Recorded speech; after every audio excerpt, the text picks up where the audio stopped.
Well, howdy there, folks. How's she going today? I hope everyone's doing really good. Hope you're all having a good day. Supposed to be really nice here in Maine today. Supposed to get up to like 80 degrees.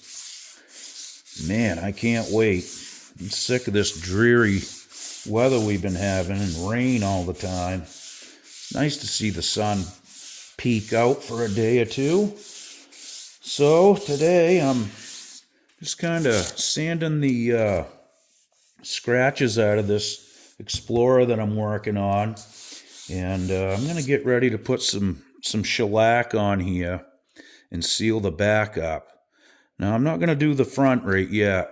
I ordered some shielding paint for the cavities and the pickups and the switch route and all that, and I'm gonna hold off because I don't want to get that paint on the finish. You know what I mean? So I should have it today though. So I'll uh, I'll wait till I get that, and I'll do all that shielding paint first, and then I'll um, put some shellac on it. Now I'm just getting rid of a few scratches that the palm sander left, and once I get rid of those, what I'm going to do is take some shellac. I'm going to use tinted shellac, and I'm going to show you guys how to grain fill this. Now, I'm not an expert at this, but I have done this once. And what you do is take shellac and basically put it on the body. You take some sandpaper and you basically wet sand the shellac. Now, there's a little trick to it because that shellac is going to dry really fast. So you got to, work one area, put a bunch on. You can't be scared of it. You don't want it running off the guitar body, obviously, but what you want to do is get that on there and just wet sand that right into the body. And when it starts to kind of dry up, you got to stop and let that sit and then move on and so forth till you get it all coated. Now, I'll end up sanding that back again anyway, but what that does, it allows the shellac and some sawdust from the sandpaper to actually fill these pores in so you don't feel any wood grain. And that can usually level things off within about 2 coats. It's pretty quick, honestly, and it works really well.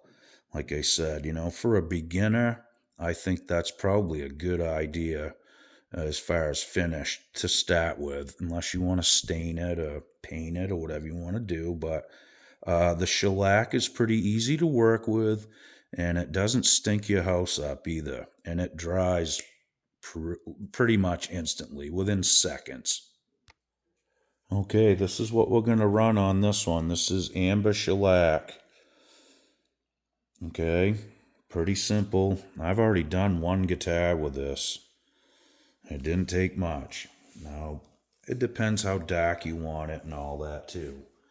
Okay, so get some gloves out and get yourself a cloth, and you want to kind of wad that thing right up into a kind of like a little ball. That's how I do it, and then I just kind of flatten it out so it turns into a little pad of its own, or an applicator or whatever.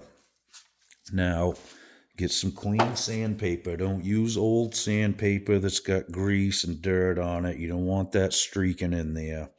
So get a good piece of clean sandpaper, and I'm going to just kind of fold that one a little bit smaller so I can work with it. Okay, so one more cool thing I'd like to add about shellac is this.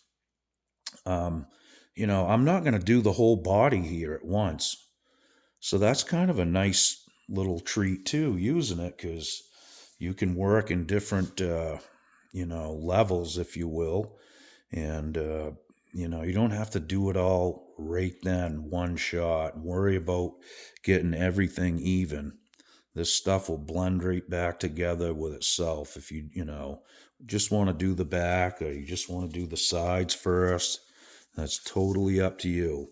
Now, this is really more for demonstration purposes, but what we're going to do is take a good amount on this cloth here, We're just gonna get some spread out on the guitar. Pretty good amount, like I said. And this will dry pretty quick, so we got to work kind of fast here. What I'm going to do is just start and probably work this area right here. So now what we're going to do is take this sandpaper and we're just going to work on this and just kind of, like I said, almost like you're wet sanding it. Just rub that right in there real good. And that will act as a pore filler. Okay, now it's still nice and wet, so I'm just going to keep working on it. And, don't worry about getting it all in one coat. Just take your time. Now this is starting to tighten up a little bit. But I'm going to keep moving and try to rub some more in there. And I'm not pushing down super hard. I'm just really just trying to spread it and kind of smooth it with that sandpaper as I go.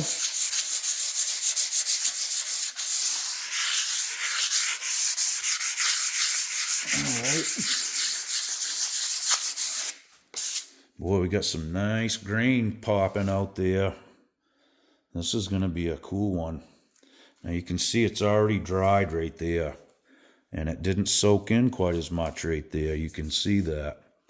So again, this is going to take multiple applications, but the next step is we'll work on this section, and I'm going to let this dry first. We'll finish that out, and then what we'll do, once it's completely dried, we'll take some really fine sandpaper and back sand that, okay? Now, you can take it right back to the wood grain, or you can just kind of smooth up what's there, clean that off, and then come in with your second coat, which is probably what I'll end up doing. And then I'll kind of take a step back from there and assess, how level it is, how much it's filled the grain. I already can feel that that's a lot smoother. It's pretty crazy how fast that works.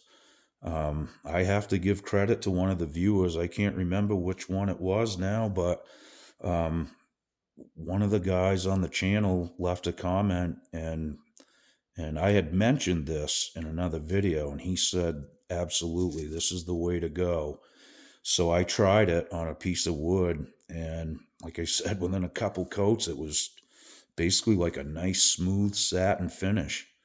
And it really, really shocked me how easy it was and how good the result was. So that's what I'm trying to share with you guys today. Okay, here we go, round 2. So I've got some more spread out on there.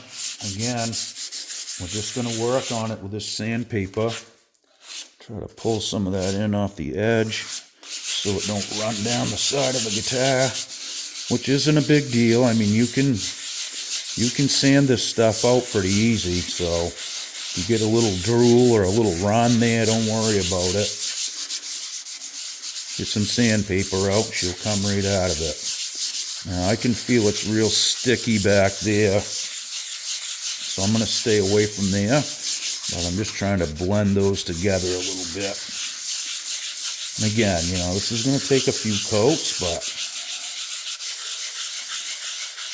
it does work quite well.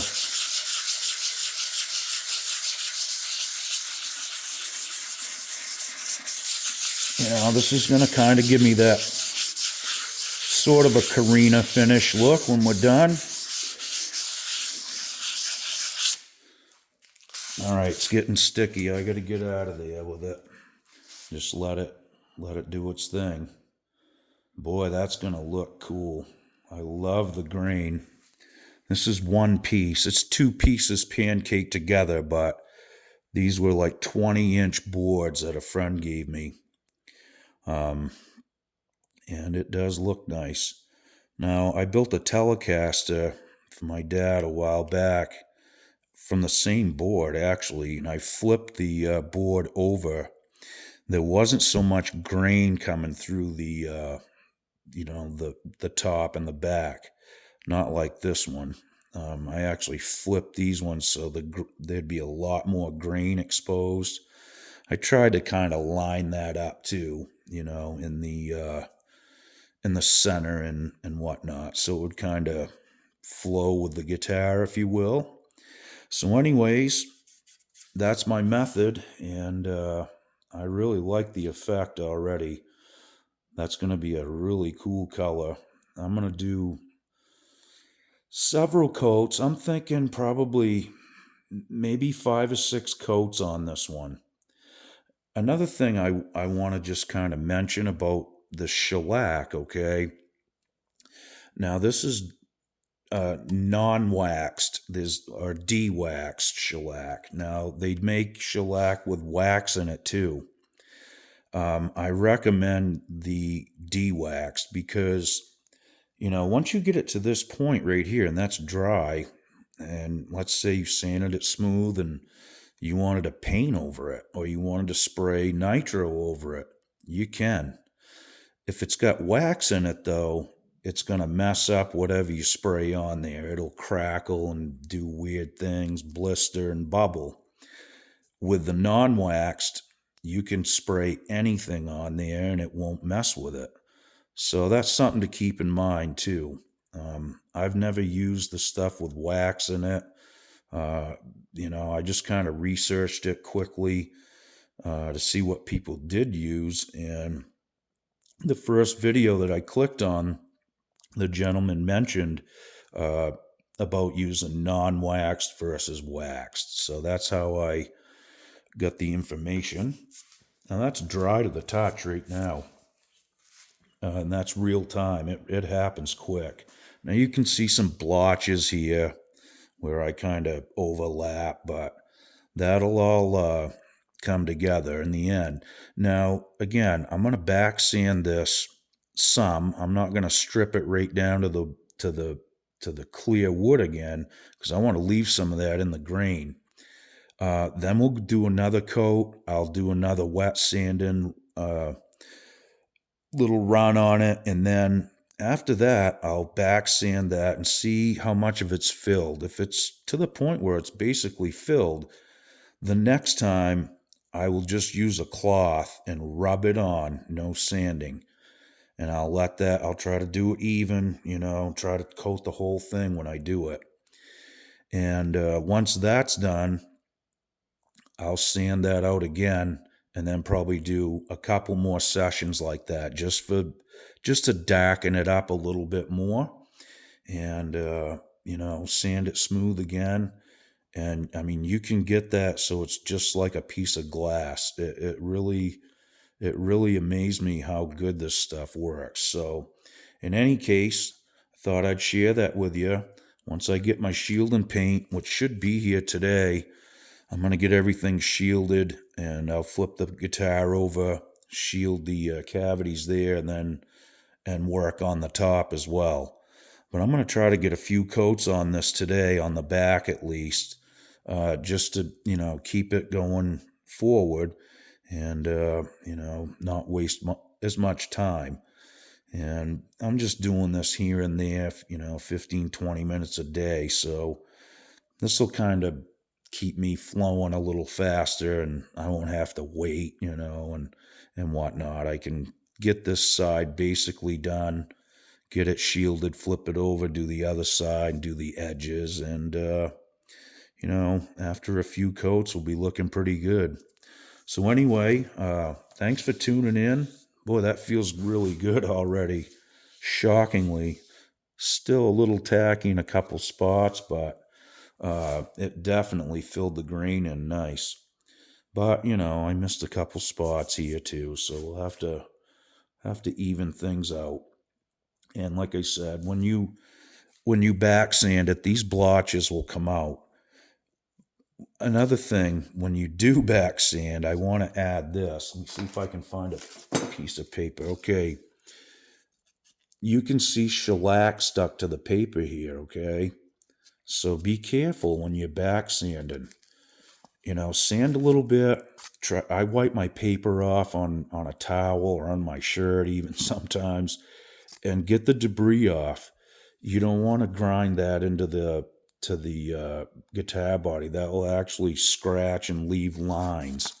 So that's really the only downfall. Now that can happen with lacquer too. So just be conscious of that when you're doing your sanding. You don't want a bunch of lacquer stuck to your paper and it's just streaking the finish. Um, I haven't done that yet, thankfully. It was just something I kept paying attention to as I was going. But, it's easy to forget those things. So just a quick reminder. Well, thanks again for watching, folks. I do really appreciate the views and comments. And I hope this info helps. And again, if I was doing my first build, this is my second build, actually. So, uh, like I said, to start out doing this is a really simple way to finish your body off. It seals it nice. And, you can get different tints. You can tint the stuff yourself. Like I said, it's really easy to work with. No smell. I mean, it almost has like a whiskey kind of smell to it. But when you apply it, it's not bad. It won't stink your house up. Another good thing about it, I guess, that I just wanted to add. All right, we'll see you guys real soon. Be good. Okie doke.